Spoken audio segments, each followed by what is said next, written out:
y'all. It's your girl Chantal Lisette. How y'all doing tonight? I just want to talk to y'all about this new show that's out called The Undoing. Have y'all been watching it?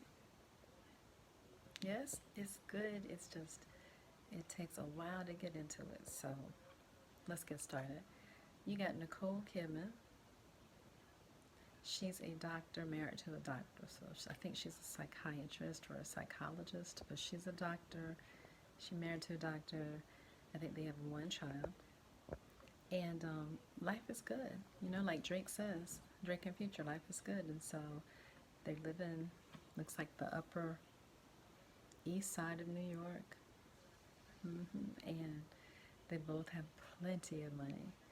To the point where their child, they can afford to send their one child to this private school. And the private school is 50,000. Yes, I said it right. $50,000 a year. Yeah, exactly. And so they just showing their opulent life. They got it made. Like people say, they living the life of Riley. That's what my parents say all the time, y'all. Anyway, um, something has to happen. There's got to be some plot twist or something.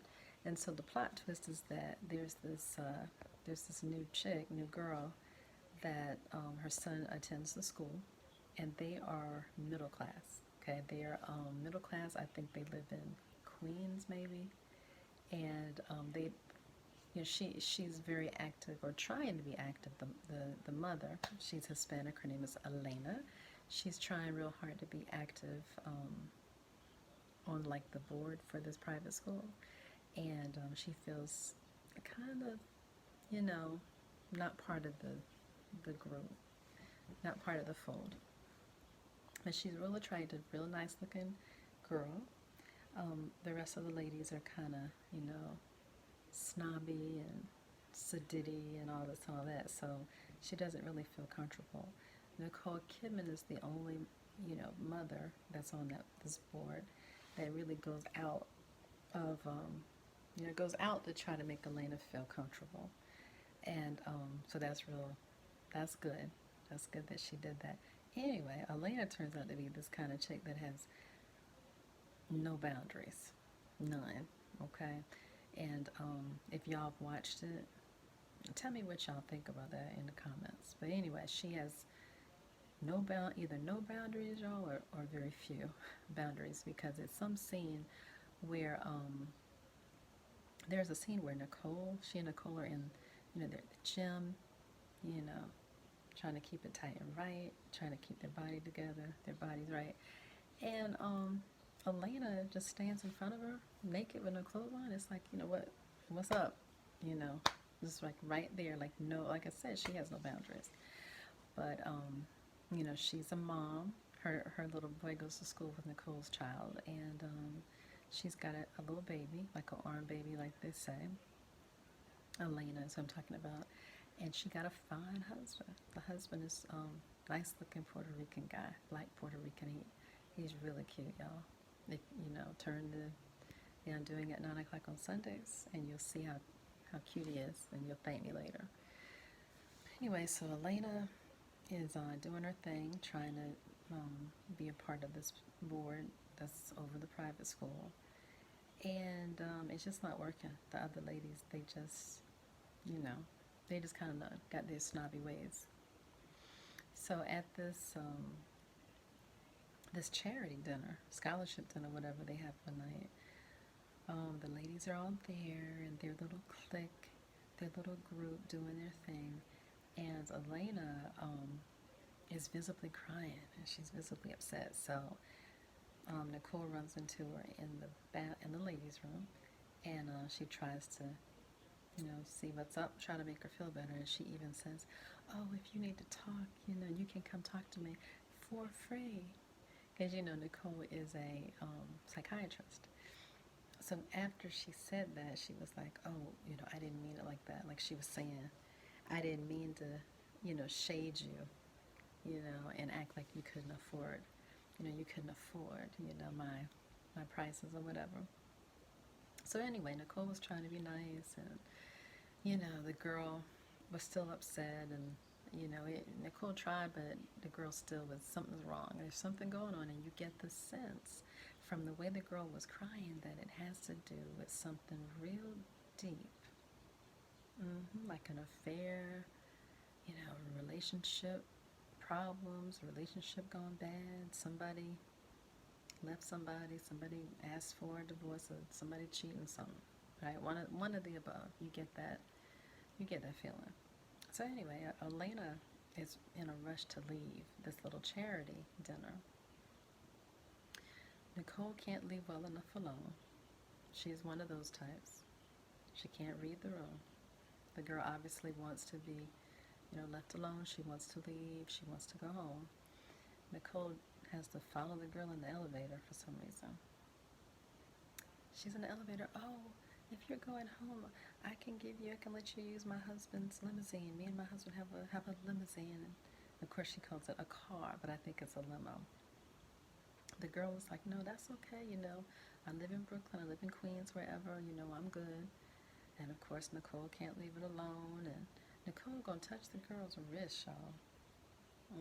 So it's like, Nicole, you're trying, but you're being a little bit too friendly. A little bit too friendly, Nicole. So anyway, the girl ends up leaning in to kiss Nicole on the mouth. Yes. So we're like, wait a minute. What's really going on? What's the deal here? What they doing? So, come to find out, the girl leaves. Nicole goes home. All the rich people go home, go to bed. The next morning, y'all, Nicole gets a phone call. She finds out that Elena, the girl in the elevator, the girl that couldn't fit in, no boundaries, the bad chick, has been murdered. And when we say murdered, she was murdered. She murdered. Somebody is like they bludgeoned her or something in her art studio. And her little boy found her. Isn't that messed up? So her son actually found her in the studio. So I know that was horrific. I know it's horrible. I can imagine it was horrible for him. Anyway, at the same time that Elena is killed, Nicole's husband turns up. He missing. He's allegedly at some medical conference, some doctor's conference in Cleveland. But she's calling him. He's not picking up. Come to find out, y'all, he left his phone, his cell phone, in the bedroom drawer. Like, who does that? Who does that? He left the phone in the drawer. And he's allegedly, they live in New York, he's allegedly all the way in Cleveland. How would a married man leave the phone? So you're thinking, he ain't no good. That's like, as soon as you know that, ladies, y'all know, you get that feeling, oh, well, he one of those. He's a cheater. So Nicole keeps it cool and classy, and she goes through and calls like every high society, every elite hotel that she can find that is located in Cleveland.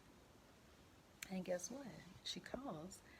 The hotel people are like, there's no one by that name. There's no one by that name. There's no one by that name. So it's like, wait a minute. The phone is at the house. You left your phone. You're not where you're supposed to be. What's real? The girl turned up dead. Beautiful girl turns up dead. New to the society.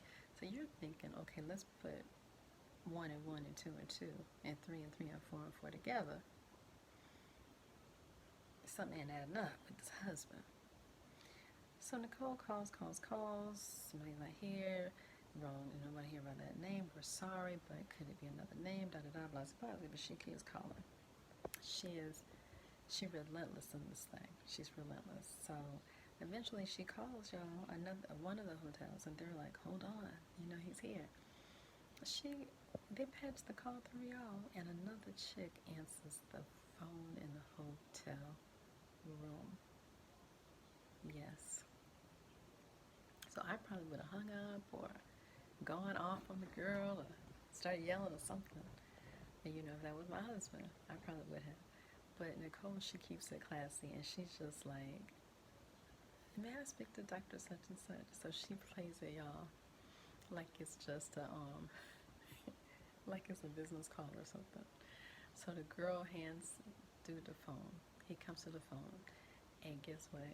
It's not her man. It's another guy with the same name. Okay, and I guess he was a medical doctor also, I guess. But she, it's good she didn't overreact because, and it wasn't even him.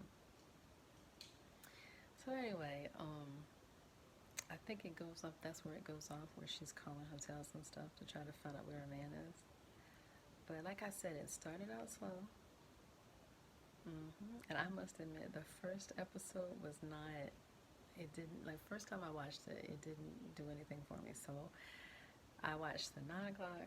Was kind of bored, and then the 10 o'clock. That's when I really got into it.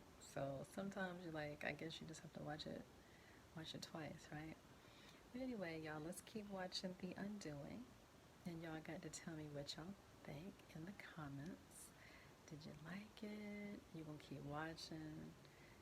It is a limited series, an HBO limited series, so I guess, that means that it's only one season, so, if that's the case, I'm not gonna get all wrapped up in it, if it's only one season. I'm not gonna, get all wrapped up with the characters and stuff, but, it was, for the first episode, it was good, okay? It's not gonna, like, have you, like, on the edge of your seat every moment of the show, but, if you pay attention to it, you'll get drawn into the storyline and you'll enjoy it.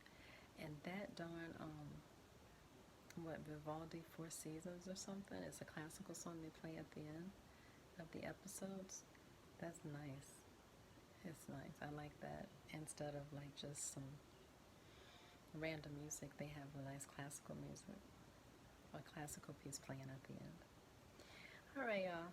Tell me in the comments what you thought of The Undoing and whether you're going to keep watching. And I'll catch you next time. Have a good one.